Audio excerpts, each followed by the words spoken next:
我就感觉吧，我女儿一天活的可纠结了。当你让她读这2个字母 LV， 当你问她姥姥想买的包是啥 LV， 当你问她弟弟的屁屁上带的是啥 diaper， 当你问她姥姥管她叫啥，爸爸接着，爸爸接着当你问她你应该管太奶的老伴儿叫啥， ，great grandfather， 当你问她你太奶自己管她老伴儿叫啥，窝囊废，窝囊废。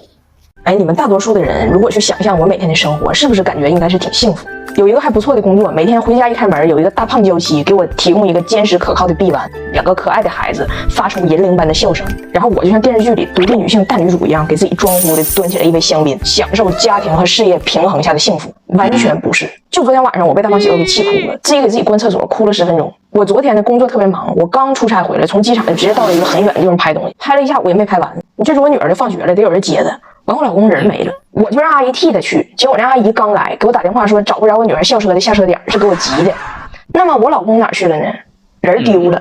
他本来是记得的，我教过他下班之后怎么去找那个地铁站。结果去地铁站的路上呢，人家饿了，顺着烤冷面那边人就去了，找到了烤冷面，也吃着了烤冷面，但不知道咋折返了。我说你不记得你路过什么地标吗？他说我记得，我是在兰州拉面那儿拐的弯。但是返程的时候，我发现有数家兰州拉面都长一样，所以他迷失兰州了，迷失兰州了。他这1个月丢4次了，而且不光是丢，就啥大事小事都得是找我帮他。每一次我不耐烦了跟他喊，他就是示弱加撒娇。那我不认识汉字嘛，那我说汉语别人听不懂嘛，那你说我怎么办？那你就帮帮人家嘛。然后我就没招了，我就那你说我怎么办？那我就帮帮人家了，他也挺可怜的，那就都我操心我管吧。有的时候我都觉得大胖媳妇表面的憨傻有可能是个世纪骗局，他实际上是个 AI， 他的出厂设置就是为了制服我生产的，我就没有招。他这个性格在视频里可能是可爱，但在现实里就是克我。最后我把他给找着了，给整回家了。一回家那是一个鸡飞狗跳啊，拿铁把载奥达的气球给咬了，然后引爆的爆炸声把自己给吓哭了，俩人撕了起来了。我爸过来给我们做饭，问我啥东西都在哪儿。阿姨过来跟我说要给拿铁明天预约打什么什么针。我女儿过来跟我说明天学校需要什么什么什么东西，拿铁就是一个哇哇哭。因为在这个家里，每个人和每个人之间都有语言障碍，只有我是交通枢纽，只有我在这解决问题。我这个枢纽都快崩了，人我老公还没进5环呢。吃饭的时候，我这边工作之前录的一个东西，甲方一直不满意。我说现在大家都小一点声，嘘，妈妈需要录一个东西。我老公说 You need a break from work。我爸说这菜有点凉了啊。我女儿说 Why？ 我儿子说咋的？我就嫌烦，我说我吃完了，你们赶紧吃。然后我就自己回卧室里去把门一关，重新一遍一遍整。你说谁工作时候不心烦吧？等我好不容易整完的时候，我出来饿的都快突突了，我想坐下吃口饭，一口都没有了，盘子刮得干干净净，一根菜都没给我剩。我就问我老公，我说我的饭呢？他说你不是说你吃晚饭了吗？我都吃了，那不能浪费。我没办法，拿起手机就给自己点外卖。那时候心里还是有一丝委屈的，就上来那个钻牛角尖的劲儿了，越心越委屈，然后自己进厕所气哭了。我老公都没明白咋回事，在外边问我你拉肚子了？你咋这么长时间不出来呢？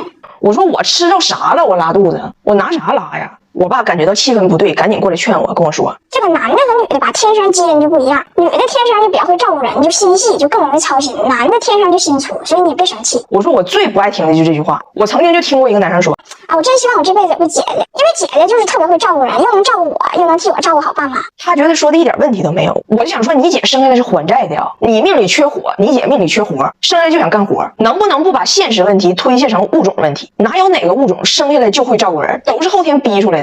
因为我们后天受的教育不一样，标准不一样，要求不一样，最后才导致我们会照顾人。我老公如果上1天班回来给拿铁换一片尿布，铁岭新区炸了，我奶我爷我家所有的老人都说哎呀妈，你看这爸爸多好。我同样也工作1天回家，甚至工作比他更累。我给孩子做饭的时候，我姥跟我说你这孩子养的还是瘦啊，这肯定是营养还是不对，你得寻思咋给孩子补补，那瘦可不行啊。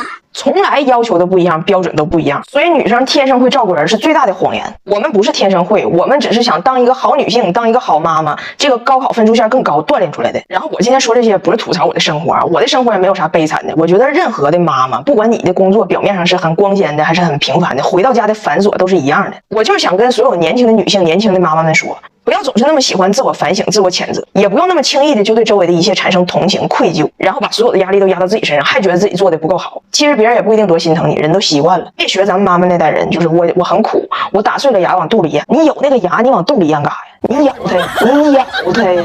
世界杯开始了，我跟大胖媳妇一起看的开幕式。哎，你说他一个加拿大人，还给他看的贼嫌弃，说他看不了，因为他有北京奥运会开幕式后遗症。还问我说，哎，你有没有这种感觉？就北京奥运会开幕式之后哈，就看不了任何世界盛世的。就之后任何的开幕式看着就觉得淡，有点晃的上，就感觉张艺谋导演用手机剪出来的开幕式都比这强。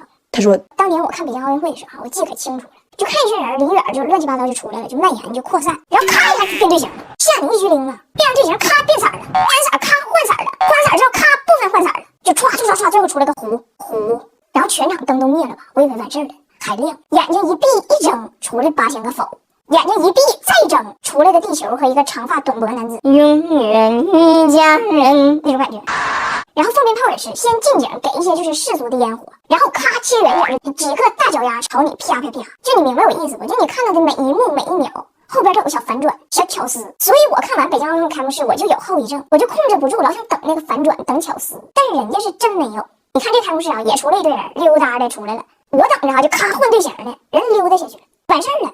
完也整出来一堆吉祥物，我就等着，我就寻思咋的，得帮家中间蹦，飞出来一堆鸽子，然后其中有一个长发短脖鸽，就然后咵一脚一个点球，把圣火就给点燃了，然后全场鸽子咔全变色了，只有中间对角线区域的些许白鸽子没有变，奇变偶不变，颜色看象限，然后突然咔所有的鸽子都停飞，那些白色的鸽子在球场的中间就汇聚成了一个醒目的卡塔尔，就我心中期待的好像是这种感觉。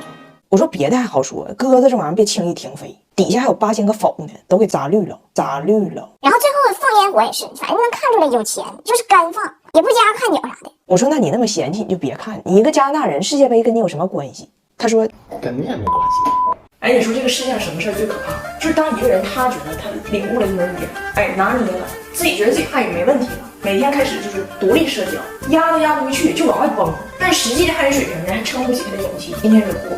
有一天，我妈领我们开车去郊区，路过了一片山，咱也不知道为啥，我妈在那片山上就给自己的将来置办了一个公墓。我妈就指那山说：“我的墓地在这儿。”我老公就听懂了“墓地”这个词儿，欣喜若狂。就你还记得咱小时候学英语那种感觉不？就一听力，嘎听到一个自己会的词儿，我知道 abandon 啥意思忘了，但是 abandon 就光抓这词儿了，别的全忘听了，就那种感觉。他就捕捉着这个墓地了，他理解的墓地是目的地、目标地点 destination， 不等我翻译啊，我妈刚说完了，我的墓地在山上，他直接就回答我的墓地在北京，我的墓地在北京。我妈说啊，那你的墓地为啥是北京啊？是不是因为北京大，晚上可以跑出来随便玩？我老公说，那你的墓地为什么在山上啊？是不是因为山上大，晚上可以跑出来随便玩？哎呦我的妈！我妈以为他故意抬杠呢，我妈也抬上了啊。你放心，如果我真有那一天，我上山了也会想着回来找你的，我晚上出来玩也把你带走，一起玩啊。我老公说啊，那妈妈你放心，如果我真有那一天，我也会想着回来找你的。我不管啥时候出去玩，我都会想着把你带走的，把你带走的。